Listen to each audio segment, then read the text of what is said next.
નમસ્કાર મિત્રો, તમારું સ્વાગત છે સમીક્ષા વિથ મહેશ રાજગોરમાં. વાત કરીએ અમદાવાદ સિવિલની, તો અમદાવાદ સિવિલમાં જે દર્દીઓ આવે છે દર્દીઓની સંખ્યામાં ઘટાડો થયો છે. તમે કહેશો કેમ?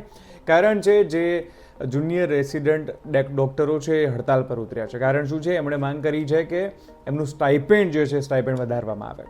હવે આમાં ઘણા બધા પ્રશ્નો ઊભા થયા છે. ખાસ કરીને જ્યારે ડૉક્ટરો હડતાલ પર ઉતરતા હોય છે ત્યારે એક બહુ મોટો પ્રશ્ન ઊભો થતો હોય છે. કારણ કે ડૉક્ટરો એ ઇમરજન્સીમાં જરૂરિયાત હોય છે એમની, એના લીધે થઈને ઘણી બધી સર્જરીઓ રદ કરવી પડી છે. ઓપીડીની બહાર દર્દીઓની લાંબી લાઈન લાગી છે.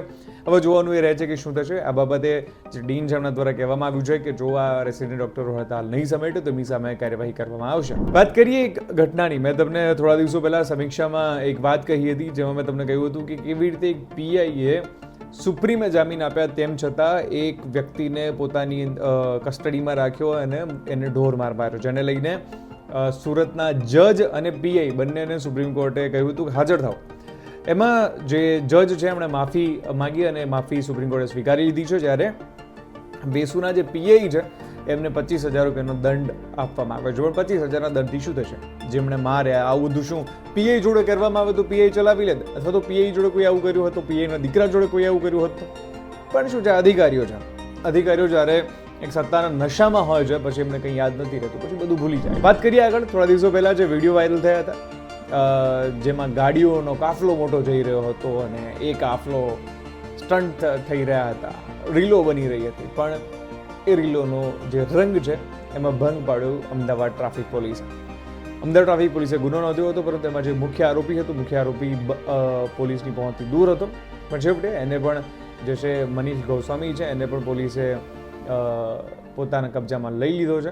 આજે આખો કેસ છે નહીં તો થયું હતું શું, જ્યારે જે પોલીસ દ્વારા ફરિયાદ નોંધવામાં આવી હતી આજે તમામ આ કાફલા ઉપર, એમાં એક આરોપી બાકી હતો, એને પણ મધ્યપ્રદેશથી પકડી પાડવામાં આવ્યો છે. હવે વાત કરવી છે કેનેડાની.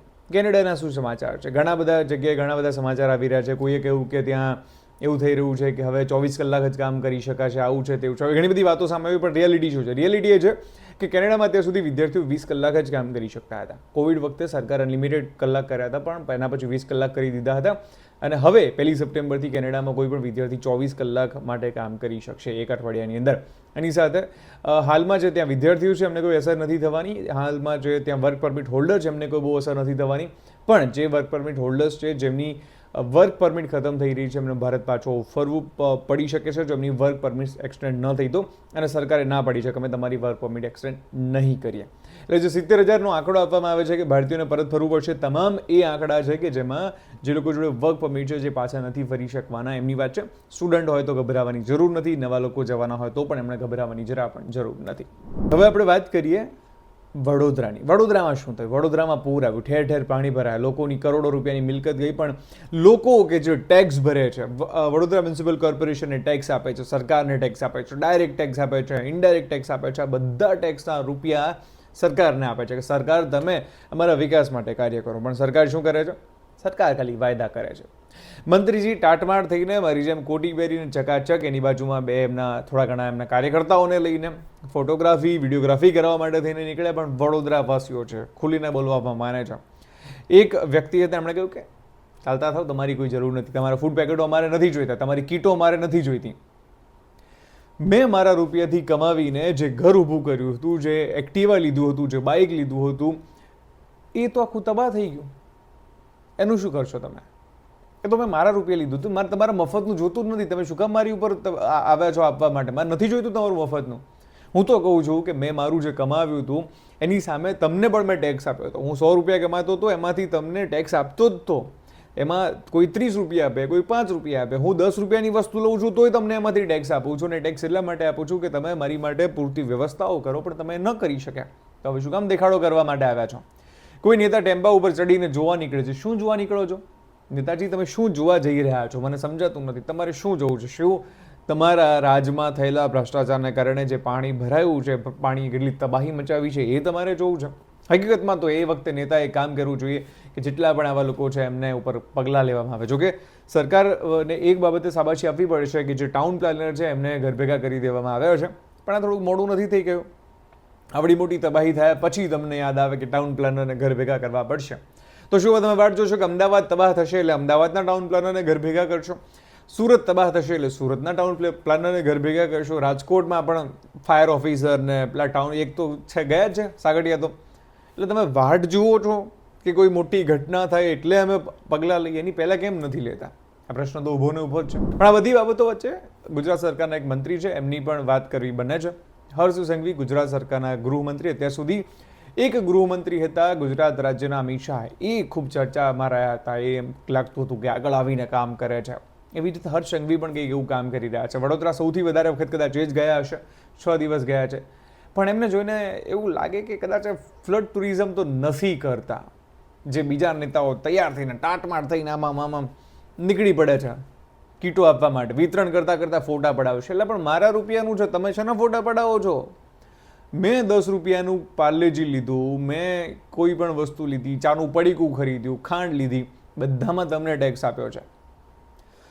હું 1 લાખ રૂપિયા કમાણો, એમાંથી મેં તમને 30,000 રૂપિયા આપ્યા છે. તો તમે શેના મને આ ફોટા પડાવી રહ્યા છો? હું તો કહું છું કે મારું હકનું ખાલી જોઈએ છે મને. એટલે વડોદરાવાળાએ તો કહી દીધું છે કે ભાઈ આવું બધું અમારી જોડે નહીં ચાલે, તમે હવે રહેવા દો.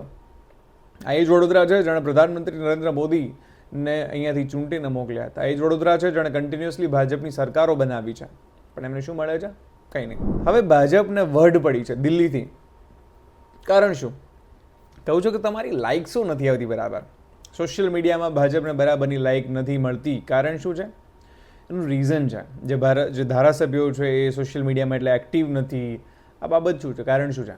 એનું એક રીઝન છે. એનું એ રીઝન છે કે આ જે નેતાઓ છે ખાલી ટુરિઝમ કરે છે, ખાલી દેખાડો કરે છે. દેખાડાની નથી જરૂર લોકોને. તમે જનતા વચ્ચે જાઓ, તમે જાઓ કોઈ હોસ્પિટલમાં જઈને જુઓ ત્યાં કેટલી ખરાબ હાલત છે. ત્યાં ઊભા તમે બધું સારું કામ કરાવડાવો, લોકો એ વિડીયોના લાઇક કરશે, ત્યાં કમેન્ટમાં તમારા વખાણ કરશે.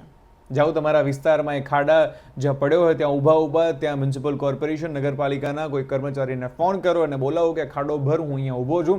તમારા વિડીયોને તમારી પોસ્ટને લાઇક મળશે જ. કોઈ વ્યક્તિને પોલીસ અત્યાચાર કરે છે તેની જોડે રહીને પોલીસ સ્ટેશનમાં જાઓ, બોલ શું થયું ભાઈ તને, કેમ સાહેબ તમે આને કેમ પકડ્યો છે, શું તકલીફ છે, એનો વિડીયો બનાવો, મૂકો, તમને લાઇકો મળશે. તમારે કોઈ PR કરવાની જરૂર નથી, તમારે પ્રમોશનો કરીને લાઇક લેવાની જરૂર નથી. લાઇક મળશે જ. કેમ ગેનીબેન ઠાકોરને લાઇક મળે છે? કેમ બીજા આમ આદમી પાર્ટીના ધારાસભ્યોનો લાઇક મળે છે? કેમ? તો તમે કેમ પાછળ રહી જાઓ છો? જાઓ કરો પબ્લિકની સેવા. પબ્લિક ફૂલ લાઇક કરશે, ફૂલ તમારા વિડીયો શેર કરશે. પણ ખાલી જો દેખાડે કરવા જશો, જી હુજુરી કરશો તો એમાં લાઇક નહીં મળે તમને. જોવું છે ભાજપવાળા શું કરે છે લાઇક માટે થઈને. હવે વાત કરીએ IPOની. ગુજરાતીઓ છે વેપારનો માહોલ આપણે ત્યાં હોય છે, આપણી હવામાં વેપાર જો કહેવામાં આવે છે. તો જે આપણે ત્યાં IPO ઇનિશિયલ પબ્લિક ઓફર હોય છે એમાં સૌથી વધારે એલોટમેન્ટ ગુજરાતીઓને મળે છે, 39.3%. ભારતીય રાજનીતિ અથવા તો ભારતીય પરિપ્રેક્ષ્યમાં જોઈએ તો જે લોકો ગુજરાતને નફરત કરે છે, વારે ઘડીએ ગુજરાતને નીચું દેખાડવાનો પ્રયાસ કરતા હોય છે, એમને ક્યાંક આમાં પણ ખોટું લાગી શકે છે. પણ એમાં એવું પણ થાય છે કે 23.3% રોકાણકારો એવા છે જે ખોટ ખાઈને IPOમાં જે શેર લાગે છે વેચી દે છે. મને નથી લાગતું કે ગુજરાતી આવું કરતા હોય, કારણ કે ગુજરાતીઓ હોશિયાર છે. અમને એવું હોય છે કે શેર ભલે લાગ્યો છે, ભલે મને પ્રીમિયમ નથી મળ્યું, પણ શેર સારો છે તો પૈસા આપશે જ. મારો તો અનુભવ કહે છે IRFCનો, એટલે હું કહી શકું છું આ વસ્તુ. પણ આવું થાય છે. ગુજરાતીઓ જે છે સૌથી વધારે IPO લગાવે છે. કોરોના પછી જે એકાઉન્ટ ખોલ્યા એમાં સૌથી વધારે IPO થઈ રહ્યા છે. હવે જે બુલડોઝર પોલિસી છે, કોઈ પણ વ્યક્તિ ગુનો કરે તો એના ઘર ઉપર બુલડોઝર ચાલે છે. જો હું આટલી વાત કહું છું તો આ વાત ખોટી છે. કોઈ પણ વ્યક્તિ ગુનો કરે છે પછી સરકાર તપાસ કરે છે કે આ ભાઈએ જે ઘર બનાવ્યું છે એની કોઈ પ્રોપર્ટી છે, કોઈ ઇનલીગલ છે કે નહીં, જરા તપાસ કરો. તપાસ કરતાં ખબર પડે છે કે ઇનલીગલ છે તો પછી એને તોડી પાડવામાં આવે છે. તો એમાં શું ખોટું છે? પણ સુપ્રીમ કોર્ટને ન ગમે. એણે કહ્યું કે કોઈ એક વ્યક્તિ ગુનો કરે છે તો એના બાપનો શું વાંક, એનું ઘર શું કામ તોડી પાડવામાં આવે. પણ અત્યાર સુધી એક પણ એવો કિસ્સો બન્યો છે જ્યારે કોઈ પણ એક વ્યક્તિનું લીગલ ઘર, મેં મારા ઘર મંજૂર કરાવી પ્રોપર બનાવ્યું છે, હું કોઈ ગુનો કરું મારું ઘર સરકાર તોડી પાડે? જો આવું સરકાર કરે છે તો ખોટું છે. પણ સરકાર ઇનલીગલ ઘર તોડી પાડે એમાં કોઈને શું તકલીફ હોવી જોઈએ? પણ છે તકલીફ છે. કેટલાક સો કોલ્ડ લિબરલ લોકોને આનાથી તકલીફ છે, કારણ કે એમને એવું છે કે ના યાર, તો એમનો તો જન્મજાત અધિકાર છે ગુનો કરવાનો. એ કોઈને મર્ડર કરી નાખે તો શું તમારા ઘર નહીં તોડવાનું એમનો? એ કોઈનો બળાત્કાર કરી નાખે તો શું તમારે એમનું ઘર નહીં તોડવાનું? યાર બિચારા લોકો ક્યાં જશે? ક્યાં જશે? બુલડોઝર ના એ ભલે તમને ગમે તેવું લાગી શકે છે, પણ દરેકને ગમે છે. એનું કારણ છે કે નિર્દોષ લોકોના ઘર નથી તોડતું. તો કેમ આવી બાબતોમાં આવા લોકો નથી આવતા જે ગરીબ લોકો ફૂટપાથ ઉપર ઊંઘે છે, જ્યારે એમને ધક્કા મારીને ઊભા કરી દેવામાં આવે છે ત્યારે તો કોઈ નથી બોલતું? કે નાના ફૂટપાથ પર સુવા તો બિચારા ગરીબોનું શું વાંક છે? એમાં નહીં, પણ ના, ગુંડાઓના ઘર તોડો તો અમને નહીં ગમે. ગુંડાઓના ઘર તમે શું કામ તોડો છો? બિચારા ગુંડા જ તો છે. કોઈનું રેપ જ તો કર્યો છે, કોઈની હત્યા જ તો કરી છે, કોઈના ઘર ઉપર પથ્થર તો માર્યા છે, ખાલી ધાર્મિક ભાવનાઓ આહત તો કરી છે, એના સિવાય શું કર્યું છે બિચારાઓએ? અને અચાનક આવા લોકો પ્રત્યે જે છે પ્રેમ આવે છે. એટલા માટે જો કોઈ વ્યક્તિ ગેરકાયદેસર બાંધકામ છે તો તોડી પાડો, એમાં શું ખોટું છે? ગેરકાયદેસર છે તો છે. મતલબ કાલ ઉઠીને મારા ઘરમાં કોઈ આવે ને એને કહ્યું કે ભાઈ આ જે મારા પ્લોટમાં આવીને કોઈ મકાન બનાવી જાય તો મારે શું વાટ જોવાની કે હું એને કહું સાહેબ પ્લીઝ તમે લઈ લો ને? તોડી જ પાડવાનું હોય. તેમ છતાં કેટલાક લોકોને આવું નથી ગમતું. એટલે સમાચાર એવા છે કે સુપ્રીમ કોર્ટ આ બાબતે ગાઈડલાઈન બહાર પાડશે. આ બાબતે તમારું શું કહેવું છો કમેન્ટ કરવાનું ભૂલતા નહીં. આવી રીતે હું તમને મળતો રહીશ માધ્યમ ઉપર. ધન્યવાદ.